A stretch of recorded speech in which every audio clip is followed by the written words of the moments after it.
अस्सलाम वालेकुम, मेरा नाम डॉक्टर साम रमज़ान है और आज मैं अपने जूनियर डॉक्टर्स को एक बहुत ही इम्पोर्टेंट टॉपिक जो कि how to write a prescription slip, आपने प्रिस्क्रिप्शन स्लिप कैसे लिखनी है।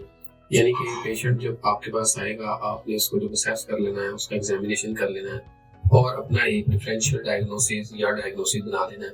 उसके बाद द मोस्ट इम्पोर्टेंट थिंग जो कि बड़ी अहम है, वो ये है कि आप उसको जो अपने प्रिस्क्रिप्शन पैड के ऊपर या स्लिप के ऊपर कैसे ये सब कुछ लिख कर देंगे कि पेशेंट आपके पास क्यों आया था, किस मसले के साथ आया था, आपने क्या सोचा, क्या समझा, क्या टेस्ट एडवाइस किए उसको फर्दर और उसको आपने ट्रीटमेंट क्या एडवाइस किया।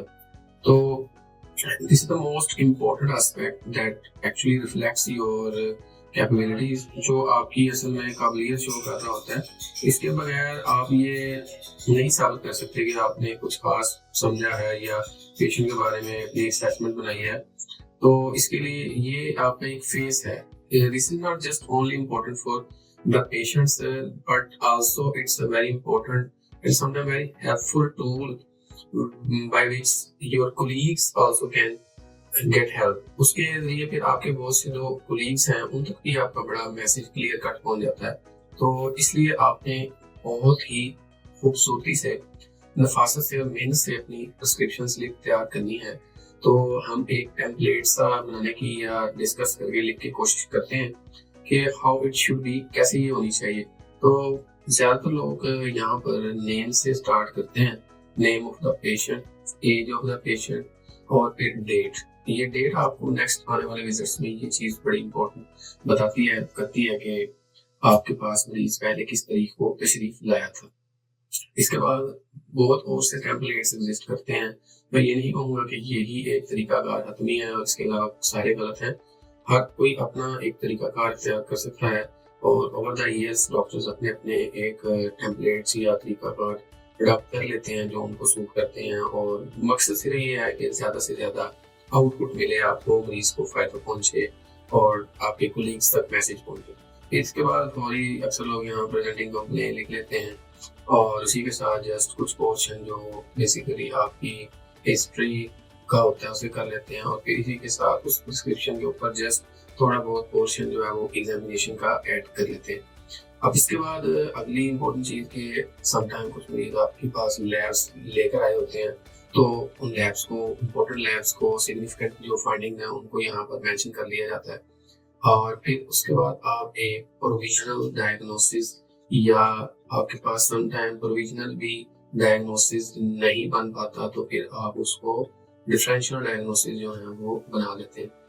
अब इसके बाद अगला जो क्वेश्चन है वो आप ये है कि प्लान आप मेंशन कर सकते हैं कि जी मेरा प्लान है कि मेरे इसके फर्दर कुछ टेस्ट करवाऊंगा। ठीक है जी, जैसे सीटी एब्डोमेन मैं अपने प्लान में लिख रहा हूँ। कुछ अपना इसको ऐसे भी लिख लेते हैं कि वर्कअप के इसका मैं आगे वर्कअप क्या करवाऊंगा। कुछ लोग इसी जगह पे उसको एडवाइस के नाम से भी इस सेक्शन को कर लेते हैं। तो all what we want from this is to reach a diagnosis. If you are just suspecting something and you need help of some tests, here you are. तो इसके बाद ये वो चीज जो कि नहीं इसके बगैर कंप्लीट हो सकती वो है आपका ट्रीटमेंट। तो यूजुअली ट्रीटमेंट तो एक्चुअली होता है अंडरलाइंग काज का और करना भी वही चाहिए, बट हमारे यहाँ ट्रीटमेंट जो है वो यूजुअली फुली दी जाती है और मैं इसको अपने इस तरह से अंडरस्टैंड करता हूँ कि ट्रीटमेंट यानी कि जो आपने मेडिसिन लिखनी है वो आपकी फाइल करती है तीन कैटेगरीज में। एक, आपने सिम्टोमेटिक रिलीफ के लिए कुछ मेडिसिन अपने पेशेंट्स को देनी है और कुछ मेडिसिन आपने अंडरलाइंग कॉज को ट्रीट करने के लिए एडवाइस करनी है और कुछ आपने ट्रीटमेंट जो है वो आने वाले वक्त में होने वाली पेचीदगियों से बचने के लिए मरीज को देनी है, या फिर आप उसे प्रिवेंटिव एस्पेक्ट और या फिर आप प्रोफिलैक्टिक एस्पेक्ट भी कह सकते हैं। ये हर किस्म के या हर मरीज में ये कैटेगरी सारी की सारी फॉलो नहीं हो सकती। सबके लिए एक सेम पैटर्न भी समटाइम यूज नहीं हो सकता।